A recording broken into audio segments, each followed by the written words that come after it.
Hi there, this is John from Lothian Fish Keepers.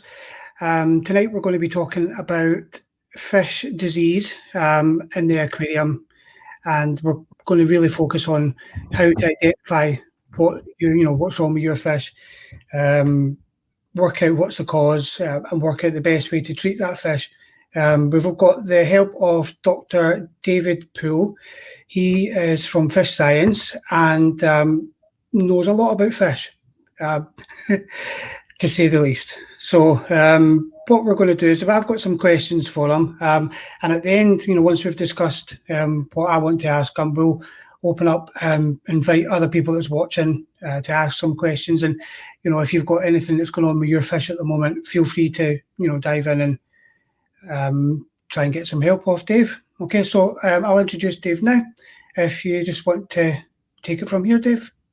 Yeah, certainly. Well, my name's David Poole. I started a company called FishScience, which does a range of aquarium and pond fish foods.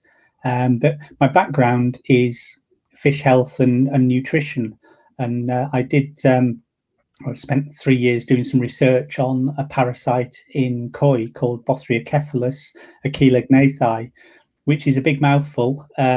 It's a type of tapeworm that affected koi and some other cultured carp. It's quite an interesting story. It's a parasite that originated in the Far East, and through the trade in carp and koi and what have you has actually moved to other areas of the world. But it's not a major problem in the UK. In fact, it's found occasionally over here, but some parts of the world, it's particularly with carp culture, it's a problem. So my background, certainly covers fish health, and that was the idea for this evening's chat, just to really cover problems with parasites and diseases in aquarium and pond fish, and just to try and give people an idea of how you tell what's wrong, and how you get to the crux of what is it that's affecting my fish, so you know what to treat them with. Yeah. Okay. It's one of those things that lots of people jump to conclusions, and that's one of the things that hopefully we'll sort of explain why you shouldn't be doing that, over the next 30 minutes or so. Okay, perfect. Well, one of the main things, one of the obvious questions is, how can you tell if there's something wrong with your fish? What's the indication that your fish is unhealthy? Because sometimes it's not a big bit of fungus or anything. Is there what do you look for as an indicator that something's wrong? I mean, that's a really good starting point, a really good question. The important thing when you're trying to treat a disease is firstly to identify that the fish are diseased, and secondly to identify what it is that's causing the problem. But knowing that the fish are unwell is something that certainly experienced fish keepers should find fairly straightforward. What you're looking for is something that's out of the ordinary. It may be that the fish has clamped fins. That's where the fins are really close to the body. Could be that the fish are just inactive and sort of sat in one part of the tank and just sort of swimming without getting anywhere. You sometimes see them flicking and rubbing and jumping. You sometimes see them just sort of swimming around normally, and all of a sudden they just scoop. They go shooting across the aquarium or across the pond. Sometimes I've seen them where they kind of flick off the bottom. That's it, yeah, and that's a really good indication that something's causing problems. The other sort of things that you can see the parasites, things like fungus, which looks a bit like cotton wool or lumps of wax on the fish, are a really obvious example. White spot, again, is quite easy to identify, as are some of the big parasites, things like leeches and fish lice. You can tell, you just have a look at the fish and you can see them. But there are a lot of smaller parasites that you can't see, and then you're looking for those sort of symptoms. Yeah, it must be quite difficult to identify a problem, a subtle problem in a pond. Again, if you Yeah, I mean, again, if you know your fish, and by know your fish, I mean not know that it's a koi or a goldfish or whatever, but know the normal behavior, you can see when something changes. So, Mm-hmm. it may be that when you approach the pond, all the fish come towards you and they're eager to feed. If when you approach the pond, some aren't, and they're sort of hanging near the water inflow or are laid on the bottom, you can instantly see that something's not right. Yeah. And that's the time to be just taking a check and seeing what's happening. And the same in a tank. If you took white spot as an example, which when it's a problem, when it's killing the fish are covered in white spot, and more importantly, the gills are covered in white spot, and that can be lethal to them. But if you can spot when there's just one or two white spots on the fish, that's when you can treat it really easily and you don't lose any of the fish. And you won't see the white spots. What you'll probably see is, like you described, the fish flicking against underwater objects, or sort of shimmying, shaking without getting anywhere. And it's those sort of clues that you're looking for to say, "Whoa, there's a problem here," and then you can start looking more carefully. And I'll give you some clues on how you can identify the cause of the problem. But that's when you start looking and trying to identify what the issue is. Yeah. So, I mean, I guess obviously good maintenance and regular care is one way to. It makes it easier to identify when something isn't okay. Very much. Knowing your fish in the sense where you know the way they eat, you know the way they swim, and when something changes in that, you're on the ball, straight away. So yeah, it does make sense. Yeah, and it's worth pointing out that every fish that we all keep, and every fish that you see in an aquarium, or every fish that you see in a pond, has actually got parasites, bacteria, and viruses on it and in it. So there's no such thing as a parasite-free fish. Mm-hmm. And as a result of that, if you get the fish stressed, if it's unhealthy, if it's generally run down, then that fish and the parasites that are on it can multiply quickly, and you can end up with problems. And Yeah. that's no different to you and I. If somebody were to come along with a swab and check you absolutely thoroughly, they'd find cold viruses, flu viruses. Obviously, viruses are a big thing just at the moment, but there could be other things. There could be hair mites. There could be all sorts of stuff on and in your body. If you're healthy and if your immune system's strong, then you just run with it. You cope with it, and the immune system keeps the parasite level really, really low, and you're not affected. But if you're weak and your immune system's compromised, then what tends to happen is that you're affected. We all know it. At the start of the winter, you might get a really bad cold, and you never kind of throw it off. You never get rid of it. Your immune system's weak, and the next cold that comes, you get it. And then the next bit of flu that comes along, you catch it. And you can run for a period of time just getting all these ailments. And that's exactly the same with fish. If they're healthy, they can put up with pretty much anything. Once you stress them, then they're subject to infection. And that stressing can be things like introducing new fish. It can be moving fish. It can be catching them. It might be because you've got a dominant fish that's knocking the other ones around, and the other ones tend to become weak and then can very, very easily become diseased and infected. Okay.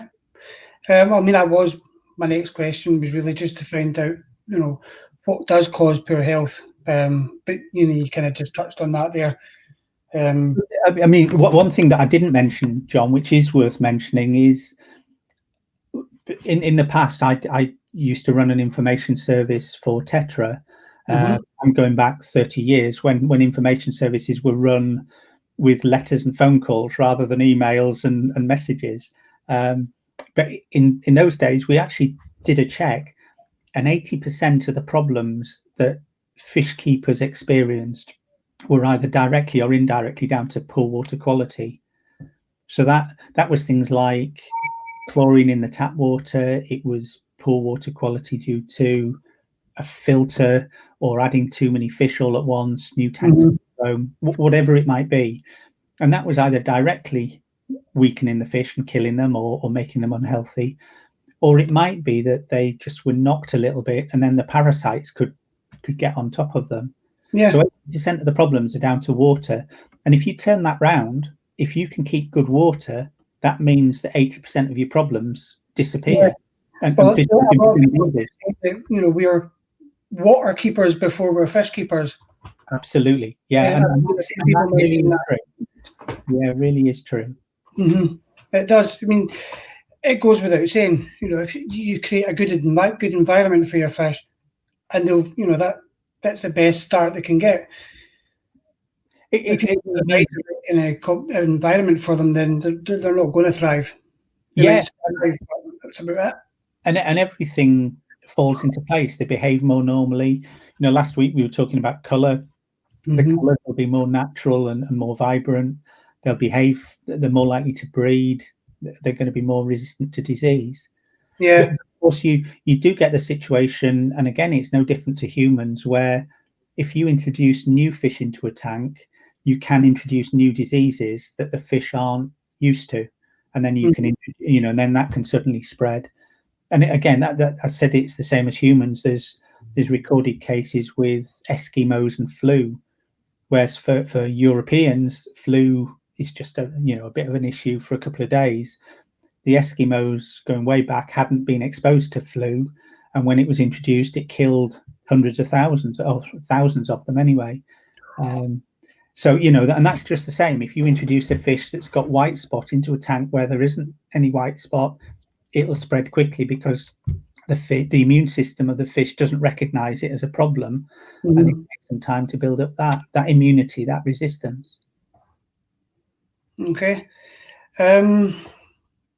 Right. So, well, you know, once you've identified what a problem is, you know, whether it's white spot or something else, is there any way you can work out what's caused it? Is there any clues in the fish tank as to what would, or the pond, what might have caused a particular disease or illness or whatever? Yeah, I mean, the important thing is to not jump to conclusions, and this is where people that are experienced fish keepers can fall into a trap. You know, if you've kept fish for a long time, you might see the fish flicking, for example, and you instantly think that's down to a parasite, and you treat for a parasite. Yeah. But if we use that example, if you see the fish flicking, you know, just taking things stepwise, the reason that they're flicking, which is like you described, where they sort of flash against the underwater objects, or they might skit up to the surface and flash and splash at the surface. Yeah. Because their skin or the gills are irritated, and that irritation, you can't tell where it is. You know, if they've got a gill that's irritated, they'll rub the whole length of their body against an underwater object. So the fact that they're rubbing, you know, the back end of the body doesn't mean that it's not the skin. They've not got hands, they've not got fingers, Yeah, so they can't scratch. Yeah, exactly. Can't scratch an individual part of their body. So taking it stepwise, that they're flicking because it's an irritation, and then the things that can cause irritation are water quality, changing pH, the wrong pH, ammonia, chlorine, insecticides, cleaning agents. All of those sort of things irritate the skin and the gills and can cause that flicking. It could be parasites, so it could be something on the skin or the gills of the fish. It can also sometimes be just particles in the water. So koi are a good example of it. If you feed sort of large pellets to certain types of large pellets to the koi, they'll gorge themselves on the pellets, and they chew the pellets in with the teeth at the back of the throat. But when they do that, it makes certain particles of the food stick on the gills, and then sometimes for a period after you've fed them, you'll see them doing that, flashing and sort of swimming along with their mouths open, just to try and dislodge the particles off their gills.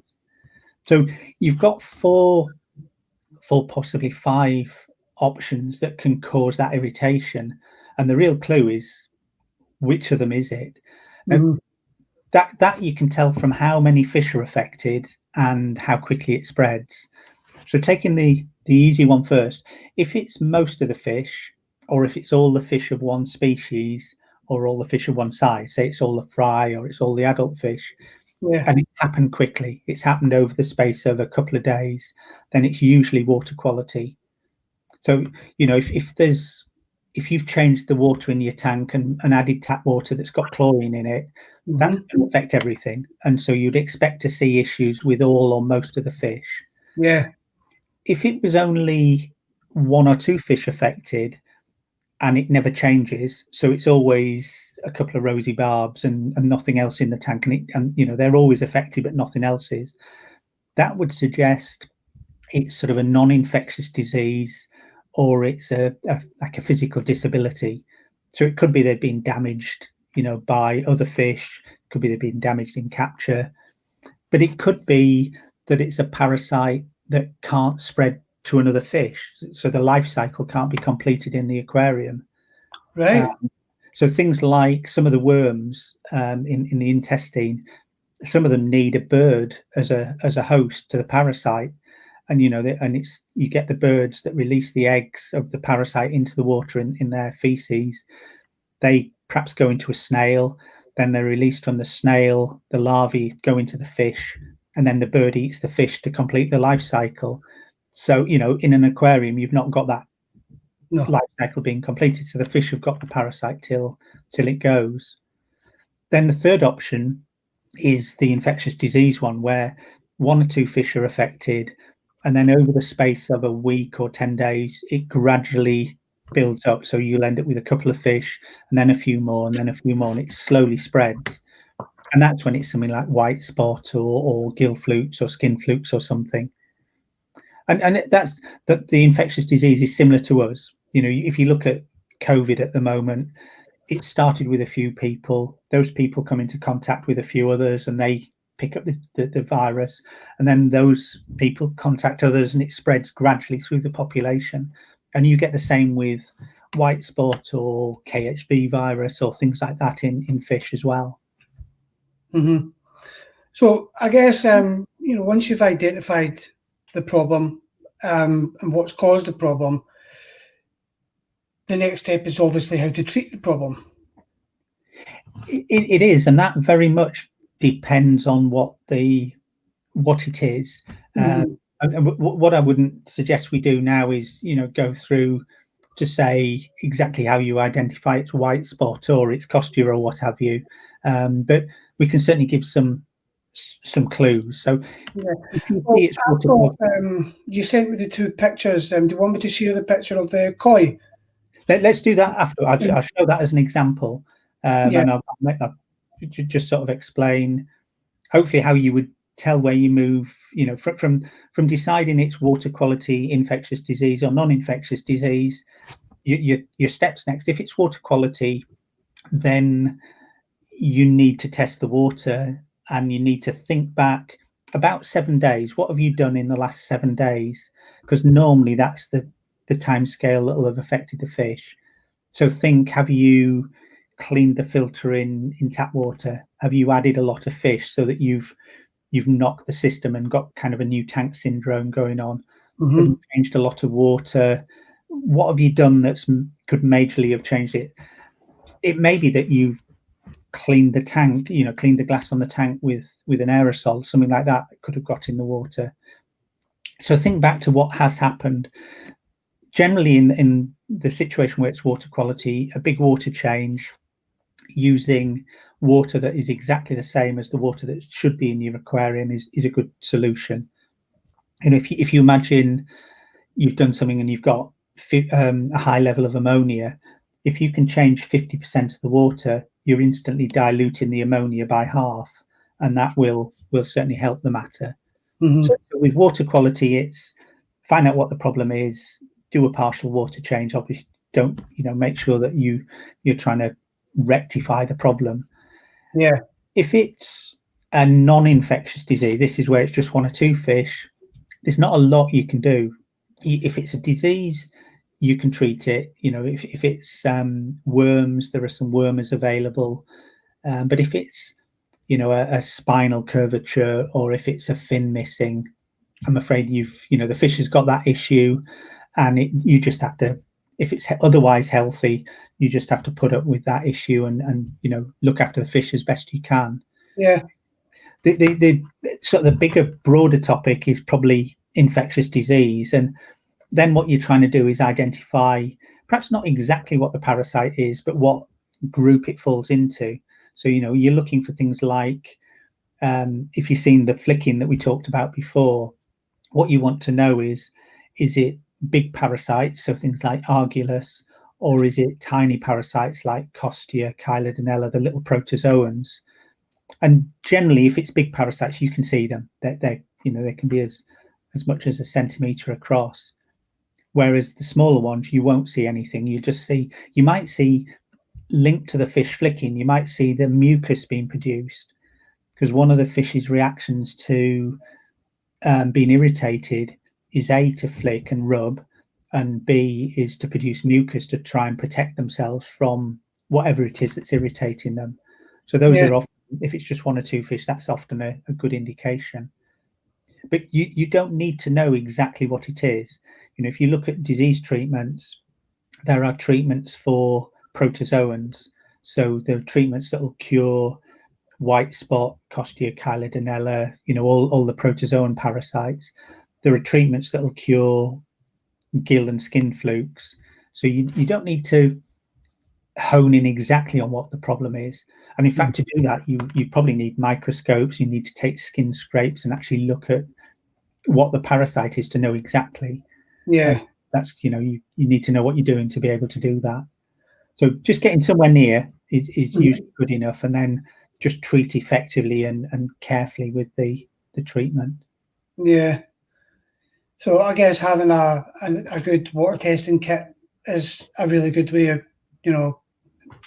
quickly, getting a really strong indication as to what's caused the particular problem. If you're able to test for, the key elements of the water, as soon as you see your fish are behaving a little bit different, it will speed up the process of finding out what's wrong and how to fix it. It's definitely worth doing that. Either having a range of water test kits, or have build up a good relationship with your local fish store and be able to, if you've got an issue, a large number of the fish stores will do water tests for you. So you can just take a sample of the water in to see them. The one thing just to remember is sometimes the issue may have been short-lived. So again, just to give an example, let's say you introduced 50% more fish into your tank. What would happen shortly after you'd introduced them would be there would be a lot more waste than normal, and that waste quite quickly would be converted to ammonia. And then the bacteria that eat the ammonia would build up and break it down into nitrite, and so the new tank syndrome, the nitrogen cycle, would complete. But the raised levels of ammonia might only be there for 12 hours, say, and unless you measure bang on those 12 hours, you'd see the symptoms for probably a week afterwards, but you'd measure the tank and there'd be no sign of ammonia. So sometimes that it can be a water quality problem that because all the fish are affected, but you can't actually find out what it is, and that's normally because something's happened, going back a few days. And that's where being honest and and going back is key. And interestingly, it's that honesty that's important. Don't kid yourself, and if you go for help from a shop, tell them the truth, because it is amazing how many times we all, I think, don't want to admit that we've done something wrong. So we kind of overlook that we added a fish that we didn't quarantine, or that we cleaned the filter out with tap water or what have you. But that's what's needed. If you're going to diagnose the problem, it's pointless not giving the full amount of information. Oh, that's it. I mean, you can't really get the answers if you don't tell the truth. I'm sure there's lots of fish shop owners or staff members that they must be sick and tired of asking the question, what have you done? Have you done this? Have you done that? And they get the generic answers when they know, they know that these aren't the true answers, and it must be really frustrating from their point of view as well, trying to give advice based on lies. So I think so, and you know, sometimes maybe it's people have forgotten. You know, there's good examples where you perhaps overlook the fact that you've done something, and sometimes you don't know. You know, if you imagine a situation with a pond in a small garden, it's quite possible that your next door neighbours sprayed the roses, and you know, some of the spray came your way, landed in the pond, and quite small amounts of pesticide can, you know, have devastating effects. So it may be that you just don't know, but the fact that you've lost lots of fish quickly points to water quality, and then you can go through the process. Is it ammonia? Is it nitrite? Have I done anything to the pond? If you've done nothing to the pond at all, then you're looking for something that's come into the pond, and that's where, you know, by going through that process, you'd suddenly think, well, it's nothing linked to the pond, it's not the filter, I've not changed any water, I've not added any fish, therefore it's got to be something that I or somebody else has put in the pond. And so you can kind of narrow it down just by doing a little bit of honest detective work. Absolutely. I've heard some people as well, it's more so with marine tanks, if they've got big setups and, you know, invested a lot of time and money into them, they keep a maintenance log, even, you know, just themselves. Every time they go to do anything on the tank, they mark it down so that they can trace back immediately and know exactly what's happened within their control. It might be a bit of an overkill on a lot of tanks, but for them, you know, with the corals, the price of corals and the marine fish, and I'd imagine as well, you know, some of the larger kois, they cost a lot of money. So, you know, if you want to really keep an eye on your pond or your aquarium, it doesn't take much just to mark down, you know, what the pH level was when you fed the fish that day, or, you know, how, you know, what you fed the fish, and have a routine.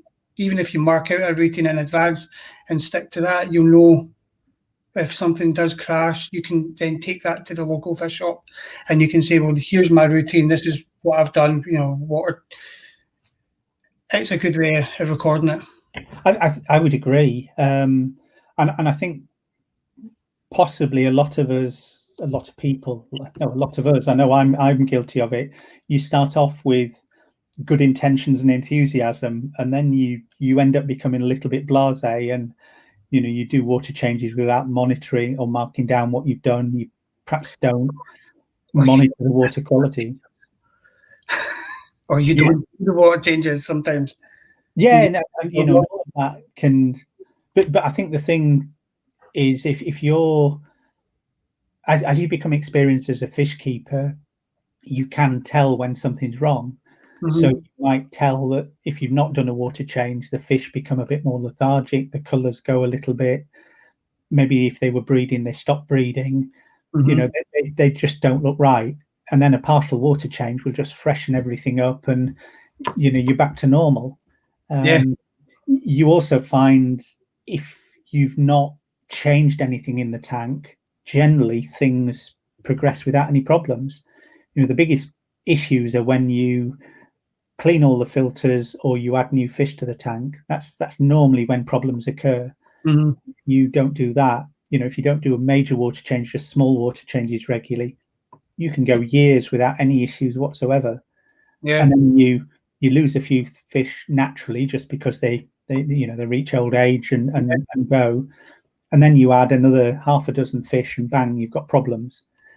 So it's, you know, what we've been trying to say this evening is, you know, when that happens, or if you suddenly notice there's a problem, it's how you get from I've noticed there's a problem to what is it that's causing the problem, and then, as you say, how we actually treat it.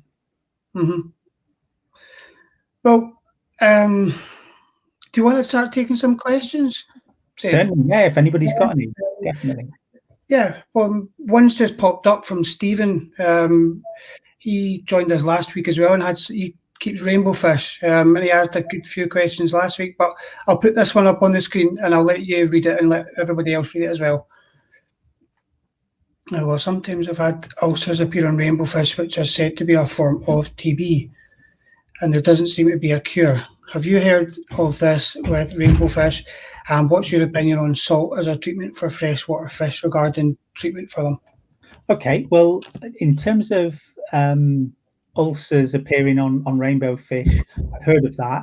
I had heard it's TB, but I've not done any tests to confirm that.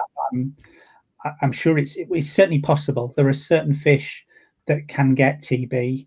Dwarf gouramis are another species that are well known for developing these little ulcers that can be fish TB.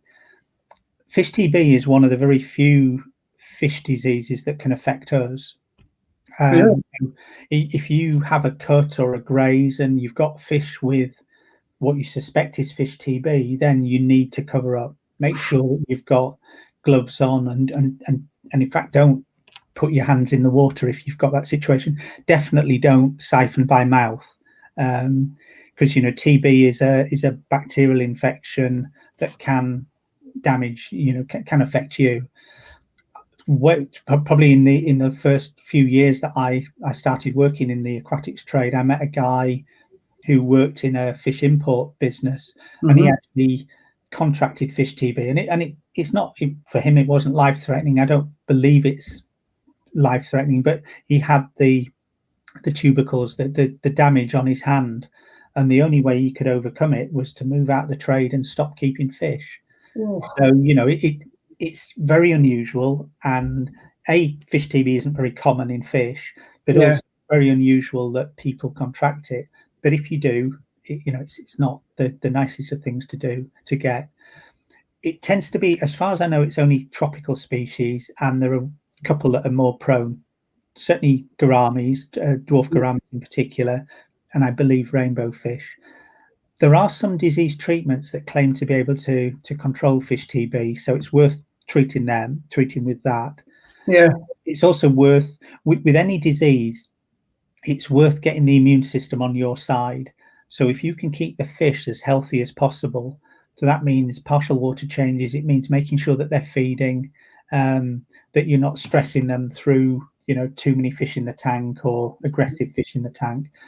If they're healthy, the immune system will try and counter the parasite, and then you can treat alongside it to try and have a two-pronged attack. So yeah, in terms of the first question, salts, I'm not a great fan of using salt to treat diseases. It can be used. Sometimes if you use it in certainly tropical aquaria, it can cause more problems than it actually solves, because salt and plants don't go particularly well together. So if you treat the tank and you put salt in it, you may well lose the plants. You can also stress the fish. If they're soft water species and you add salt to the water, then you can cause issues because you're making the water more saline and probably harder. With pond fish and cold water fish, goldfish, then salt is very often used just to remove mucus, to help the fish control nitrite, for example. So there's a place for it, but I wouldn't just put it in, and certainly wouldn't leave it in the tank for very long. Right. Okay, I hope that helps then, Stephen. Thanks for the question. I've got one here from Keith, which is more water related. I'll pop that up. He says he lives up in the Highlands and his water is quite good. Am I right in saying that if he tests his water and it comes up 0 chlorine, can he just add that water straight from the hose into the aquarium? If you've tested the water and then you treat straight away, then you add it to the pond or the tank straight away, you should be okay. You'd be better if it was an aquarium, you fill the bucket with water and then test the bucket and then add that water to the tank. The issue with chlorine, and perhaps more of a concern chloramine, is that they're added to tap water to make it safe for us to drink. And the water supply companies, that's their priority. They're not there to make it safe for fish. They're there to make it safe for us to drink. And very often that involves adding chlorine or chloramine to get rid of any bugs and beasties and bacteria and what have you in the water. It may be that, when you first start running the hose, there's no chlorine.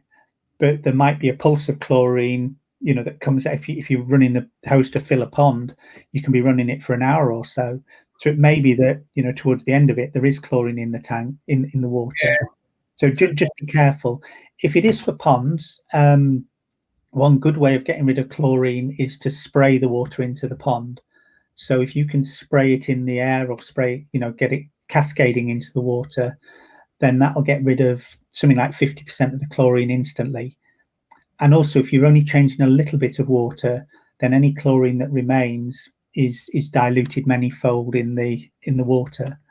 But just be careful. Chlorine's a lesson I learned kind of very early on in when I was involved in the aquatics trade. A store that I knew very well in Liverpool, the lady there had been keeping fish had run a fish shop for 30 odd years.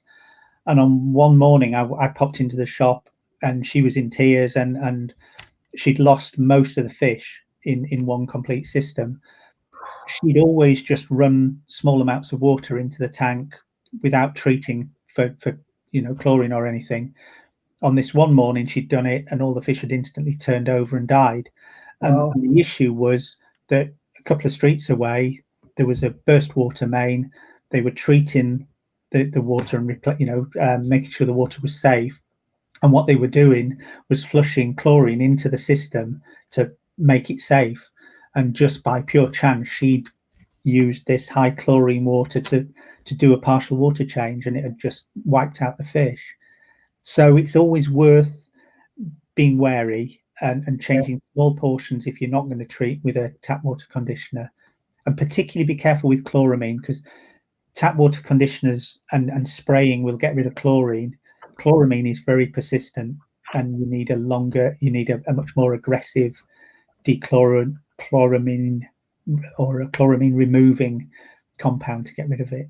But I think in the Highlands, the water is pretty good. It comes, it's not generally treated with chloramine. It's more parts of East Anglia, around London, around Bristol. That's where chloramine is a particular problem.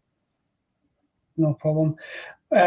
Something I've heard, and I'm not sure if there's any weight to it or not, people that just take tap water, put it in a big plastic container and let it sit for 24 hours and then just pour it straight in. Is there any point in doing that? Does it make any difference? Or if it's chlorine that's in the water, chlorine is a gas that's dissolved in water. It will quite quickly come out of the water. So all you need to do is store the water for a period of time, and if possible, aerate it or agitate it, and the chlorine will come out. So 24 hours of putting the water into a tank and just using an air stone in there just to circulate it, and all the chlorine will have come out, and you can use it. Again, the one just word of warning is if it's chloramine, then chloramine doesn't come out that quickly. So you'd need to leave it for a lot longer for the chloramine to come out of the water. But it certainly works. I'm sure up in the, in areas where it's just chlorine that's added, where the water generally is of good quality, then it'll come out if you just store it for 24 hours. Oh, it's right. I used to think they were crazy. It works. And you can measure it and prove it. Yeah, you can show it. Yeah, okay. Is there any other questions from anyone that's watching? They just want to put a question in the comments and we'll bring it up on the screen and discuss it. But just whilst we're waiting there, Dave, there's something a while ago, maybe a couple of years ago, there was a member of the Lothian Fish Keepers group called Peter. He kept angelfish, and he contacted me explaining that one of them had a hole in the head. It's not that common, but it's something I've never experienced. But he was battling with this for such a long time, and he asked if anything that I could do. And all I had at the time was FishScience flakes, and that's the tropical flake and the tropical granules. So he took away a small amount of each, and what he started to do was he increased his water changes, and obviously changed the diet from, I don't know what he was using previously, but he just went to purely the FishScience true foods, and he cured it. Wow. And he swears that it did. I mean, it sounds like I'm just saying this, but it's actually not. I mean, he came back to me and he made a point to tell me, and I think he put a post on Facebook as well, how just giving it a higher protein diet and a better maintenance routine, it actually cured the fish, and the rest of the fish looked better than they had ever looked before. So, I mean, do you think that's something, or does good diet have a direct link to curing something like that, or? I mean, it could do. Yeah. The only things I can think in terms of that are either providing a food that was good for the fish, along with the improved maintenance, would make the fish overall more healthy, and then the immune system would be more active and more aggressive, and be able to overcome the parasites. The other possibility is the FishScience products all contain a small amount of garlic, and whilst the jury's out on exactly how garlic can work, some people think that garlic can have a beneficial effect in controlling certain parasites. I'm not sure. I know garlic has a beneficial effect on the immune system, but it could have been that was affected. I mean, hexamitis, or hole in the head, is quite a nasty disease. Affects mainly cichlids, so angelfish, discus particularly, but waru and certain other cichlids. And it's a little flagellated protozoan, meaning it's a protozoan with sort of long flagella, long tails to them, and they just chew away at the skin and into the cartilage of the fish. And one of the reasons they're quite difficult to treat is that they're not just kind of on the surface of the skin, they're also underneath it. And by being underneath it, it means you've got to get the treatment into the tissue of the fish to actually kill them. So they can be quite difficult. You can't, if it was on the tail, which it rarely is, it's normally on the head, you could apply a treatment directly to it. So you could use a concentrated treatment and dab it onto the wounded area. But because it's on the head and it's so close to the gills, you can't risk that. So you've got to just apply it to the water. Right. There are hexamite, hole in the head treatments available now, which work really well. Good.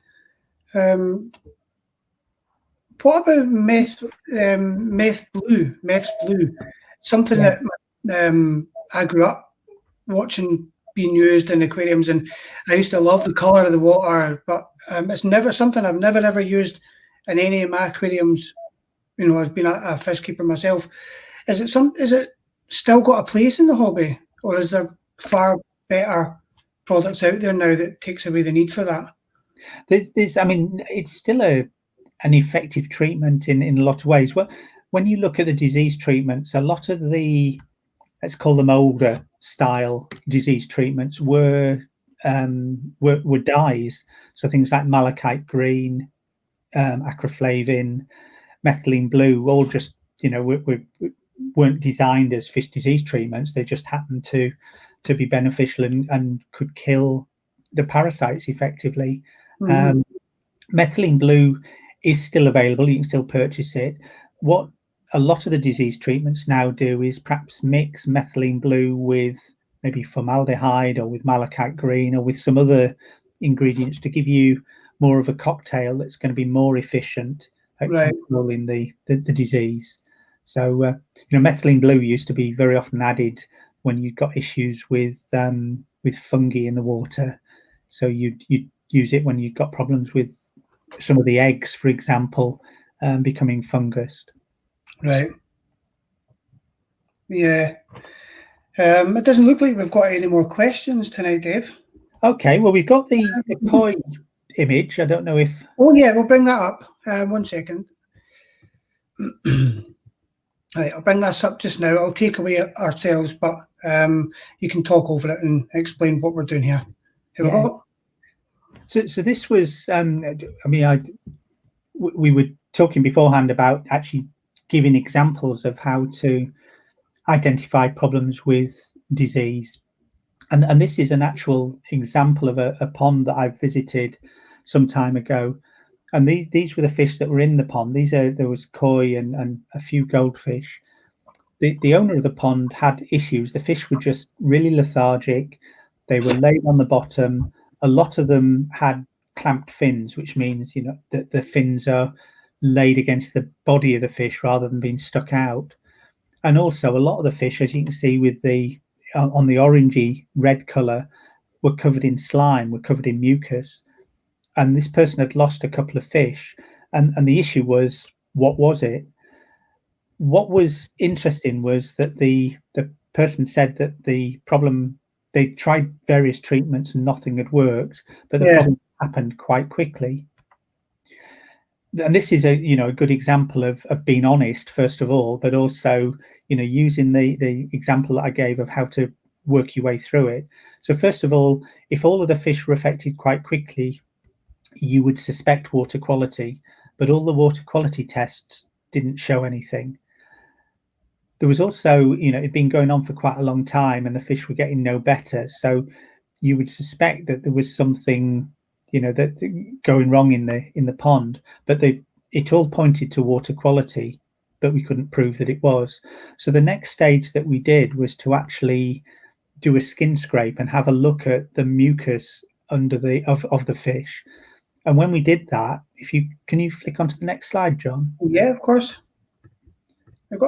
When we did that, this is what we found. This isn't the actual illustration, but this is the parasite that we found, and it was in really big numbers. And it was a parasite called Chylodenella, which isn't, if there was one or two on a fish, you would have no concerns. But when they get up to these sort of numbers, where you're getting large numbers in every skin scrape, they can do a lot of damage. They cause a lot of irritation. They cause mucus buildup, which gets on the gills.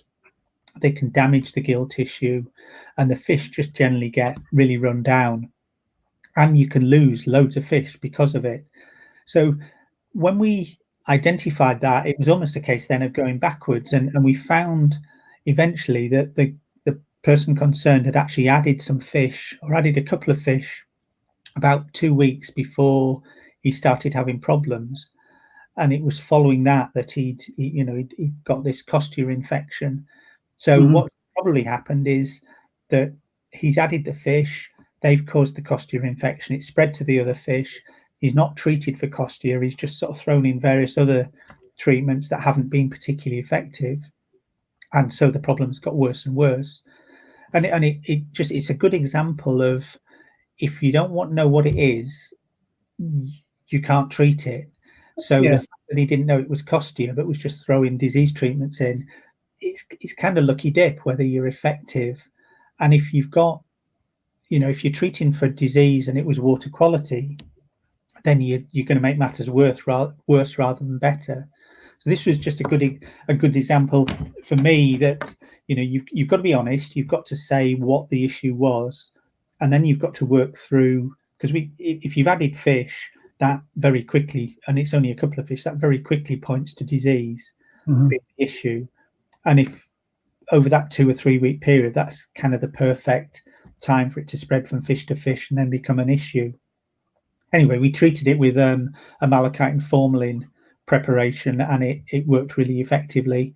And I think he lost one fish, but we saved all the rest of the fish that were in the pond, and they're perfect now. They're just healthy and thriving and fins out, and just look great. Good stuff. So yeah, I mean, like you said, you need to really be paying attention. Otherwise, it's like trying to treat everything with paracetamol. It is. To be honest, it's a bit like going to the doctor and not telling them what the problem is.